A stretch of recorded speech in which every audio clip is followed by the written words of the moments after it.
And welcome back to Autoverse, the show where we do a deep dive into hip-hop's most influential mixtapes. I'm your host, DJ Ryan Fresh, and it's been a hot minute since we've done one of these. I guess the short of it is that the world was exploding for a number of reasons, and it didn't really seem right to put together an episode while everything was on fire. And to be quite honest, I'm not sure if it's still right. Part of my thought process in the last few months was just thinking about how much DJing means to me, how much the DJ culture means to me. And after mourning for what seems like an entire calendar year, I decided to just, slowly kind of get back into things, and we're starting off with the third episode of Season 3 of Autoverse. So like I said, welcome back. Today's episode is about DJ Babu's World Famous Vol.1. In a lot of ways, it is the cornerstone of the hip-hop mixtape for underground rap records in the late 90s. It's equal parts turntablist and, just a great mixtape with a fantastic song selection. And as I point out in the video, it's a very inspiring mixtape to listen to, just in terms of goals and what you can do if you're not a world-class touring DJ. It's very grounded in a lot of ways. And like I said, we'll get into that in the video. I guess I'm a little rusty at this, so I will stop Jack John, and here we go. Autoverse, Season 3, Episode 3, DJ Babu, World Famous, Volume 1.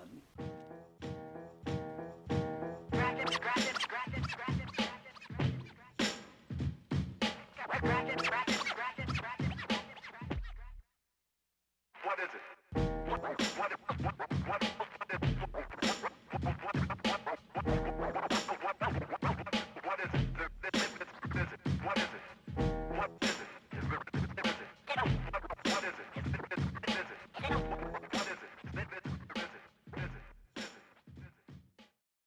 One of the types of mixtapes that we've covered a few times is the label mixtape.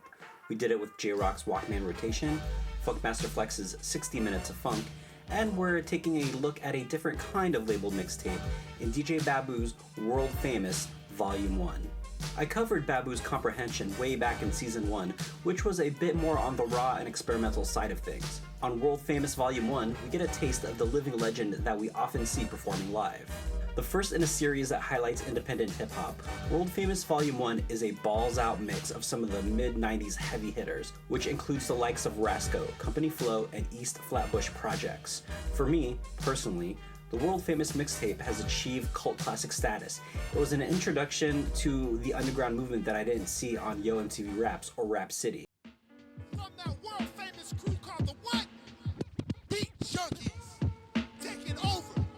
Taking over. Be prepared, suckers.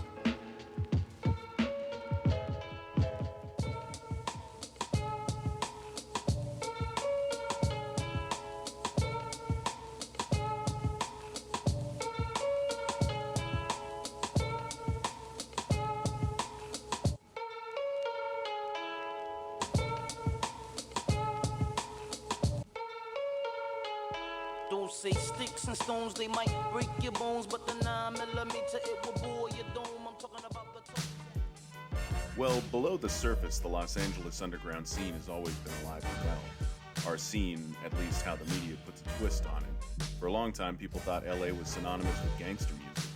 There's just a great variety of music out here for everybody. Pre-internet music culture seems completely foreign to me now. Back then, if you didn't see it on Rap City or hear it on a mixtape or KCMU's Rap Attack, it just wasn't on my radar. Much like many of the early mixtapes that I got my hands on, World Famous Volume 1 I got through trading with friends. As I noted, there's a lot of legitimate underground hits on this tape, but make no mistake, it's a beat junkie affair. In addition to being mixed by Babu, it's hosted by fellow junkie and auto-reverse subject, J-Rock. When I think about the era we regard as the golden age of hip-hop, I really think that hearing this mixtape extended it beyond 1995 for me. Getting something like World Famous Vol.1 literally thrown onto my lap, along with a small stack of other cassettes, quickly made me look deeper into those lesser known names I would come across in the Source or Flavor magazine. Well, now look at there, party people. Party up. Go back with it. Instead of bringing your DJ Kirsten mixtape, I'm bringing your DJ Babu mixtape. That's it.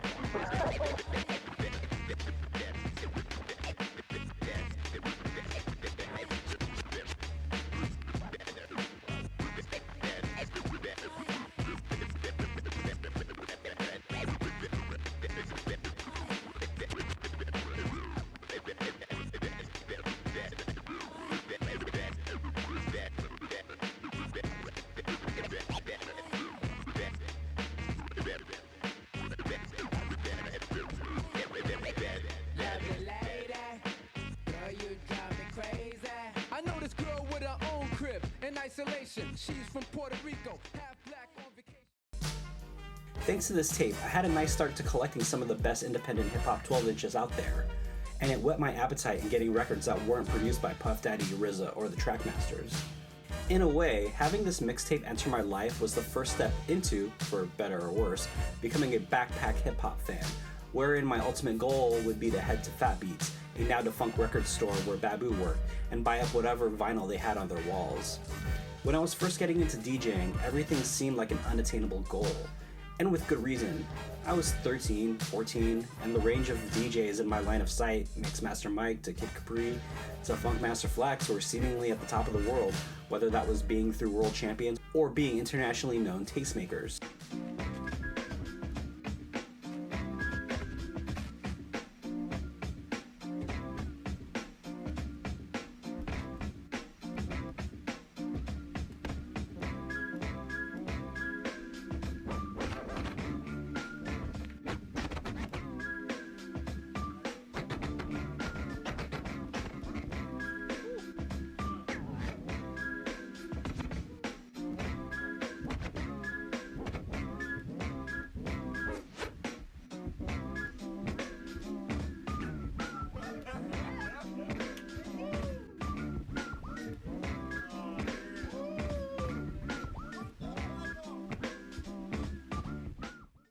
Through World Famous Vol.1, my wants and goals could be a little bit more grounded.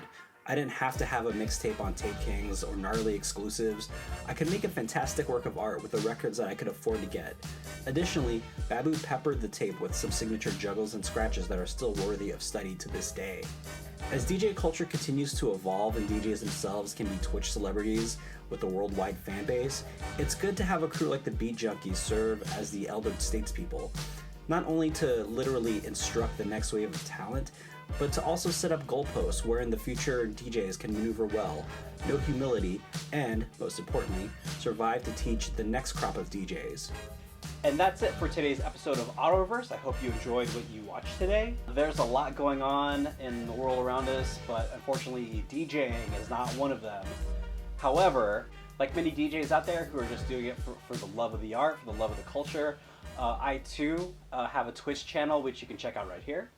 My Twitch show is called The Document, and right now there isn't a recurring schedule for it, but if you follow me on Twitter or Instagram or Facebook, you'll find that I update it like the day before I do that, although I'm leaning towards more doing Thursdays or Friday afternoons. The time will usually be the same, so 1 to 2 p.m.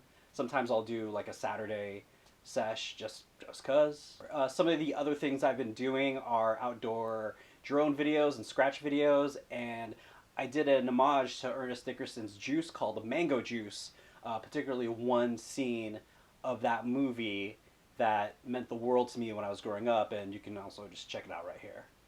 Anyway, I'm glad to be back. Like this video, subscribe to the channel, leave a comment below. Nothing dumb, nothing gross. You know, what mixtape should I cover? What gear should I cover? What other types of DJing videos should I do? You know, just hit me off right there in the comments. And of course, you can always keep abreast of my goings-on ryanfresh.com. Anyway, that's what I have for today. Thank you for tuning in. I'll check you guys later. Peace.